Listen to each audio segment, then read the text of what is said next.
வணக்கம். வானிலை குறித்த தகவல்களை வழங்கும் நான் கவிதா. உலகின் முக்கிய நகரங்களின் வானிலை குறித்து காணலாம்.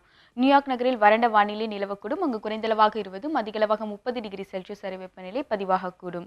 டொரண்டோவில் வானம் மேகமூட்டத்துடன் இருக்கக்கூடும். அங்கு குறைந்தளவாக 13, அதிகளவாக 22 டிகிரி செல்சியஸ் வெப்பநிலை வரை பதிவாகக்கூடும்.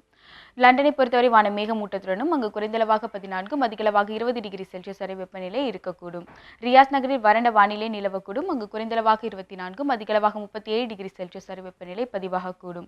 துபாயிலும் வறண்ட வானிலை நிலவக்கூடும். அங்கு குறைந்தளவாக 30, அதிகளவாக 37 டிகிரி செல்சியஸ் வரை வெப்பநிலை பதிவாகக்கூடும்.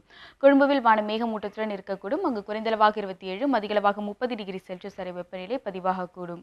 சிங்கப்பூரிலும் வானம் மேகமூட்டத்துடன் இருக்கக்கூடும். அங்கு குறைந்தளவாக 26, அதிகளவாக 31 டிகிரி செல்சியஸ் வரை வெப்பநிலை பதிவாகக்கூடும். சிட்னியிலும் வானம் மேகமூட்டத்துடன் இருக்கக்கூடும். அங்கு குறைந்தளவாக 15, அதிகளவாக 20 டிகிரி செல்சியஸ் வரை வெப்பநிலை இருக்கக்கூடும். இனி இந்தியாவின் முக்கிய நகரங்களின் வானிலை குறித்து காணலாம். திருவனந்தபுரத்தில் வானம் மேகமூட்டத்துடன் இருக்கக்கூடும். அங்கு குறைந்தளவாக 26, அதிகளவாக 30 டிகிரி செல்சியஸ் வரை வெப்பநிலை பதிவாகக்கூடும். பெங்களூரிலும் வானம் மேகமூட்டத்துடன் இருக்கக்கூடும். அங்கு குறைந்தளவாக 21, அதிகளவாக 26 டிகிரி செல்சியஸ் வரை வெப்பநிலை பதிவாகக்கூடும். ஹைதராபாத்தில் மழை பொழிவதற்கான வாய்ப்புகள் உள்ளன. அங்கு குறைந்தளவாக 23, அதிகளவாக 26 டிகிரி செல்சியஸ் வெப்பநிலை வரை பதிவாகக்கூடும்.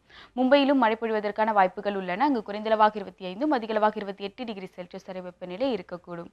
கொல்கத்தாவிலும் மழை பொழிவதற்கான வாய்ப்புகள் உள்ளது. அங்கு குறைந்தளவாக 27, அதிகளவாக 32 டிகிரி செல்சியஸ் வரை வெப்பநிலை பதிவாகக்கூடும். டெல்லியில் வறண்ட வானிலை நிலவக்கூடும். அங்கு குறைந்தளவாக 26, அதிகளவாக 33 டிகிரி செல்சியஸ் வரை வெப்பநிலை பதிவாகக்கூடும். ஸ்ரீநகரிலும் வறண்ட வானிலை நிலவக்கூடும். அங்கு குறைந்தளவாக 13, அதிகளவாக 26 டிகிரி செல்சியஸ் வெப்பநிலை வரை பதிவாகக்கூடும். இனி தமிழ்நாட்டின் முக்கிய நகரங்களின் வானிலை குறித்து காணலாம். சென்னையில் குறைந்தளவாக 26, அதிகளவாக 34 டிகிரி செல்சியஸுடன் வானம் மேகமூட்டத்துடன் இருக்கக்கூடும். சேலம் நகரிலும் வானம் மேகமூட்டத்துடன் இருக்கக்கூடும். அங்கு குறைந்தளவாக 25, அதிகளவாக 36 டிகிரி செல்சியஸ் வெப்பநிலை பதிவாகக்கூடும். திருச்சியிலும் வானம் மேகமூட்டத்துடன் இருக்கக்கூடும். அங்கு குறைந்தளவாக 27, அதிகளவாக 36 டிகிரி செல்சியஸ் வெப்பநிலை பதிவாகக்கூடும். கோவையிலும் வானம் மேகமூட்டத்துடன் இருக்கக்கூடும். அங்கு குறைந்தளவாக 23, அதிகளவாக 33 டிகிரி செல்சியஸ் வெப்பநிலை பதிவாகக்கூடும்.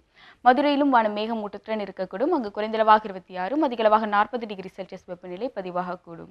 திருநெல்வேலியிலும் வானம் மேகமூட்டத்துடன் இருக்கக்கூடும். அங்கு குறைந்தளவாக 26, அதிகளவாக 37 டிகிரி செல்சியஸ் வெப்பநிலை பதிவாகக்கூடும். நீலகிரியில் மழை பொழிவதற்கான வாய்ப்புகள் உள்ளன. அங்கு குறைந்தளவாக 14, அதிகளவாக 21 டிகிரி செல்சியஸ் வெப்பநிலை இருக்கக்கூடும்.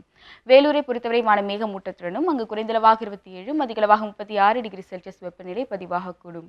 புதுச்சேரியிலும் வானம் மேகமூட்டத்துடன் இருக்கக்கூடும். அங்கு குறைந்தளவாக 26, அதிகளவாக 36 டிகிரி செல்சியஸ் வெப்பநிலை பதிவாகக்கூடும். இத்துடன் வானிலை குறித்த தகவல்கள் நிறைவடைகின்றன. நன்றி.